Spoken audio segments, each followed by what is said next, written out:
भाई लोग, आज हिंदुस्तान और पाकिस्तान के दरमियान जो रिलेशनशिप है उसको देख के लगता है कि ये दोनों मुल्क हमेशा से एक दूसरे के असली दुश्मन है, खून के प्यासे हैं। और क्रिकेट के मैदानों पे तो ये दुश्मनी और ये नफरत हद से ज़्यादा क्रॉस कर जाती है।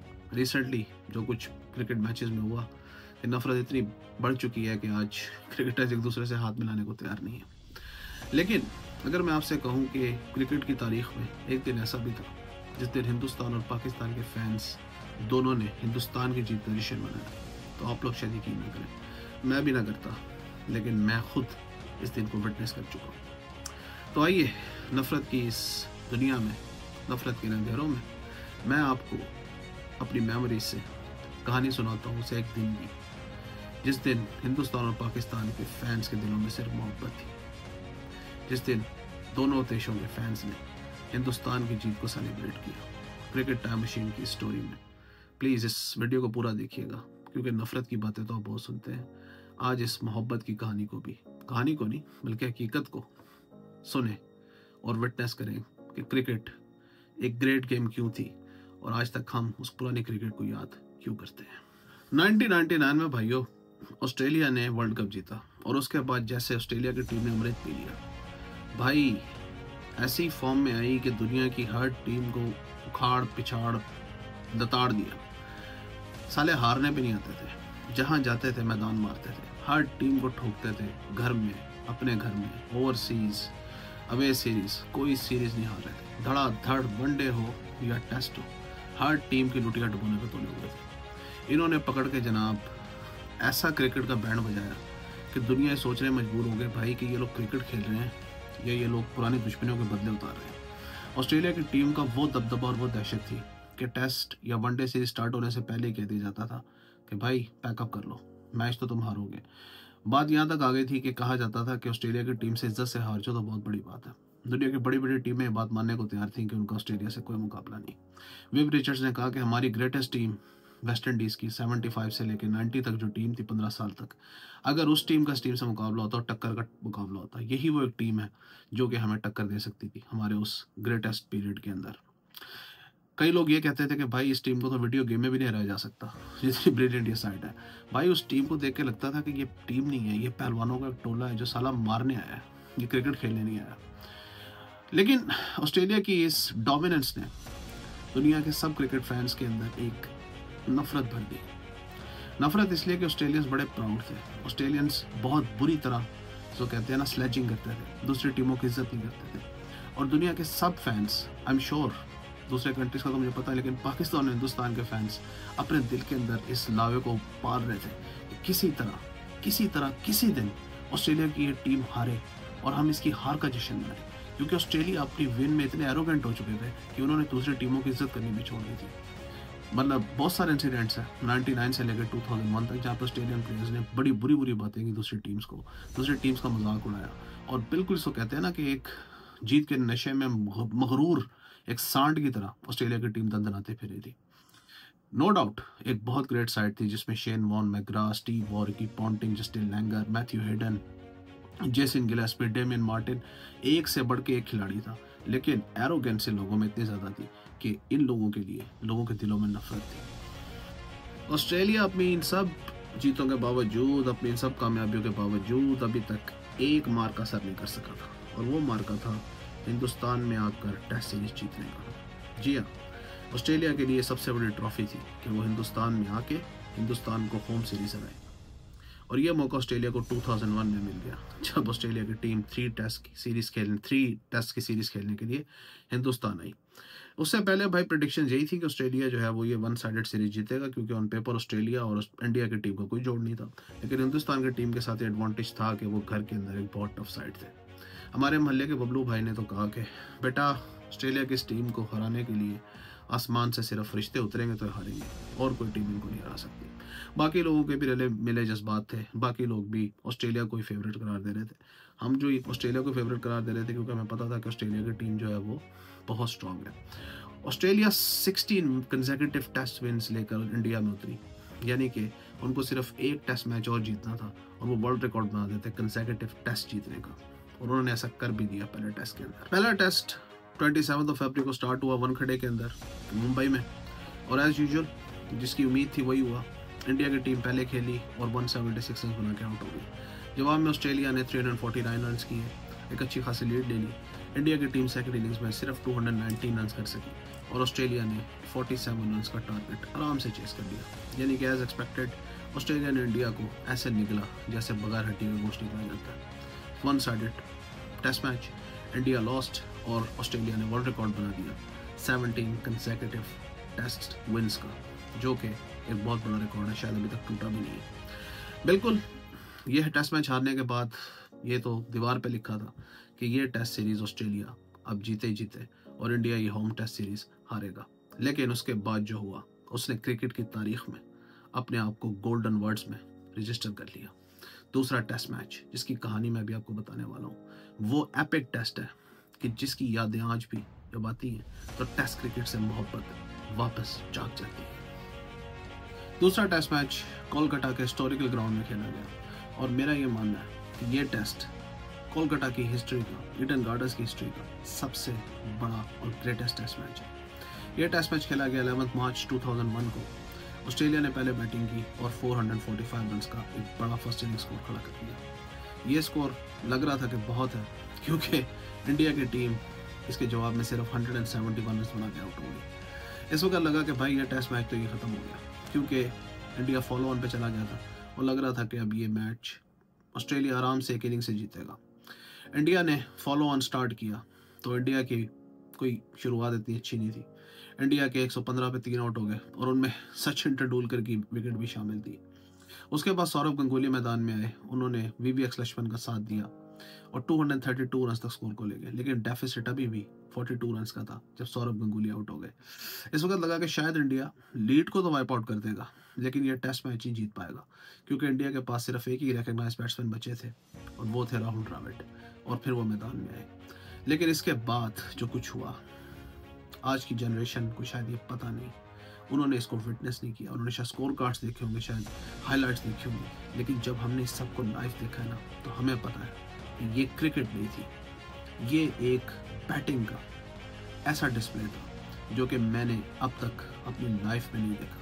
टेस्ट क्रिकेट की वो मास्टर क्लास जिसको विटनेस करना मैं आज भी अपने लिए ऑनर समझता हूँ। राहुल द्रविड़ और वीवीएक्स लक्ष्मण मैदान पर ऐसे जम गए जैसे दो सूरमा लाखों की फौज के सामने अकेले जम जाते हैं। ऑस्ट्रेलिया का वो भयंकर, वो डरावना बॉलिंग अटैक जो कि आप पर ताबड़तोड़ हमले कर रहा था, आपको दफन करना चाहता था, लेकिन ये दोनों मैदान पर ऐसे जमे कि दुनिया शश कर उठी।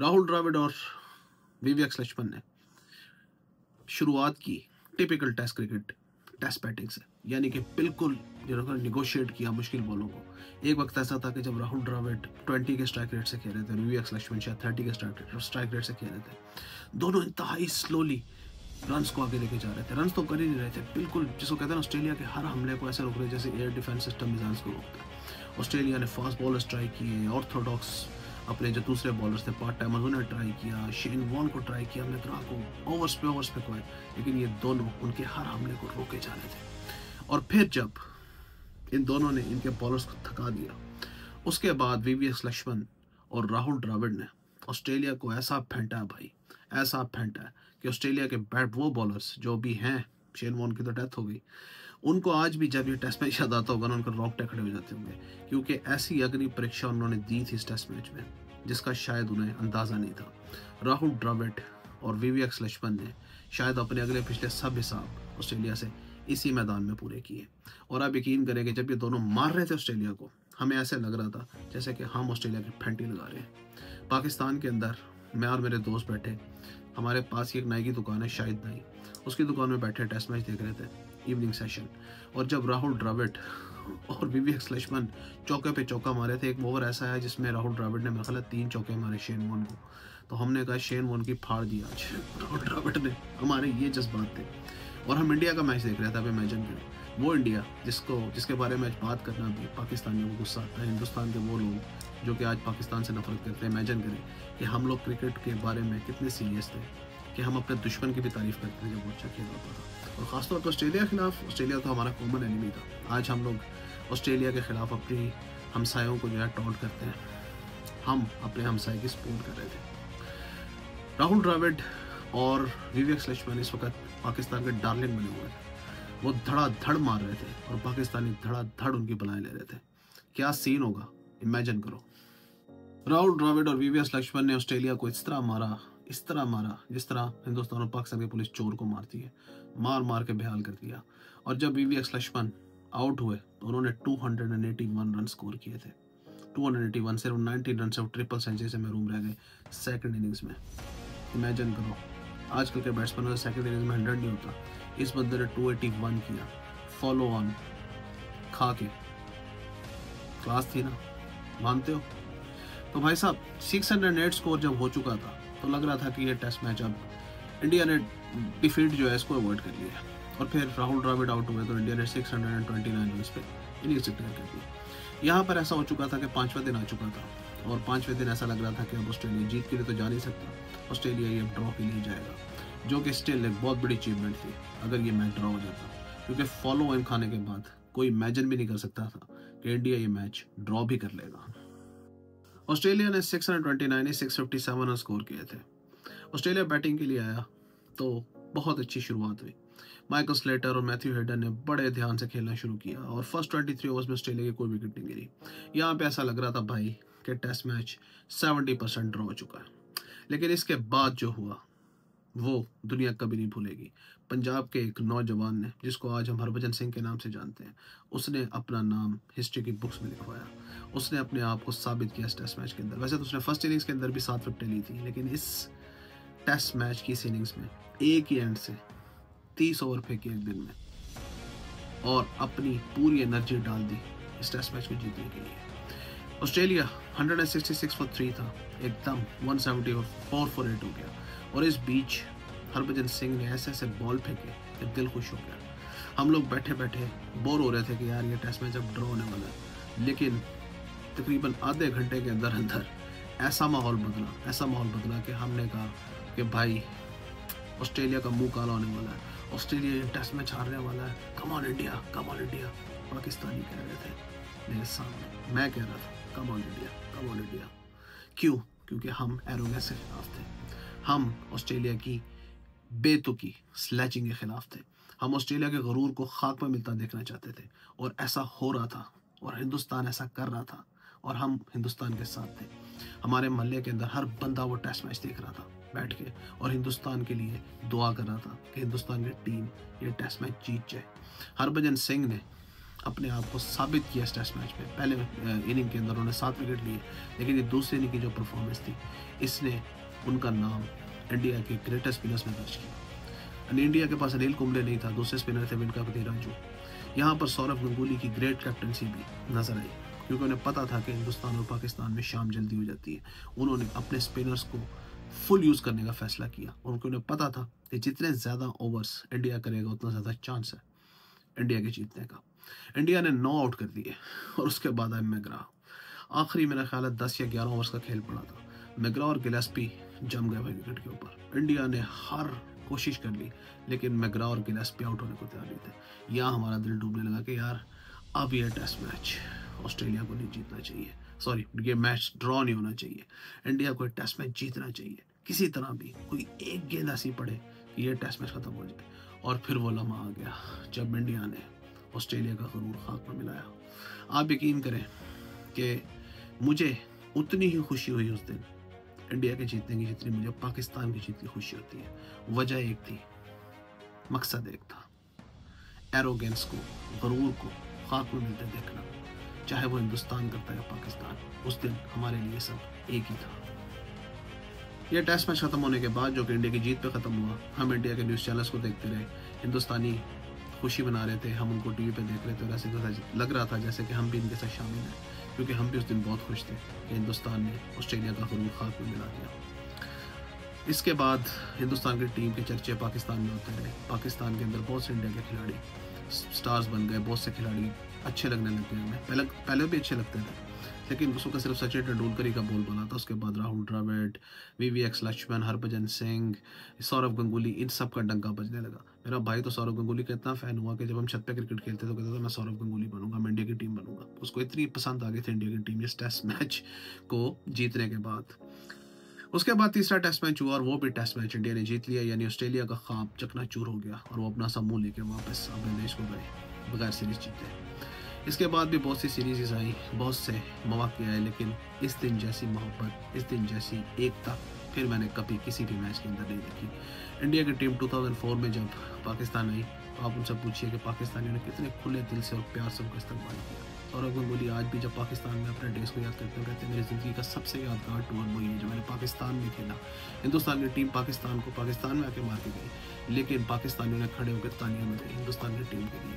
और हिंदुस्तान के जो लोग हिंदुस्तान से पाकिस्तान आए थे उसे देखने लगे, कहा कि हमें लगा ही नहीं कि हम किसी को देश में हैं। ये था वो दौर, ये थे वो लोग, ये था वो वक्त जब नफरत मोहब्बत पे भारी पड़ती थी, मोहब्बत नफरत पे भारी पड़ती थी। आज नफरत ही नफरत है। एनीवे जी, ये थी क्रिकेट टाइम मशीन। और आखिरी बात कि इस टेस्ट सीरीज ने दुनिया क्रिकेट को मैथ्यू हेटन जैसा ग्रेट बैट्समैन दिया जिसने अगले 7 साल में रिकॉर्ड्स के अंबार लगा दिए, हरभजन सिंह जैसा स्पिनर दिया जिसने इंडिया से हिंदुस्तान को बहुत से मैचेस जितवाए, बहुत सी ग्रेट परफॉर्मेंसेस दी। क्रिकेट टाइम मशीन की स्टोरी का मकसद सिर्फ इतना था कि आज इस नफरत के दौर में, इस नफरत की आंधी में कोई एक दिन ऐसा मोहब्बत को याद करके या तो आंसू बहाए या फिर इस उम्मीद पर जिंदा रहे कि शायद ये मोहब्बत फिर जागे। काश को एक दिन ऐसा फिर आए जब हिंदुस्तान और पाकिस्तान के सपोर्टर्स एक दिन मिल के जश्न मनाएं जीत का, हिंदुस्तान की जीत हो या पाकिस्तान की जीत हो।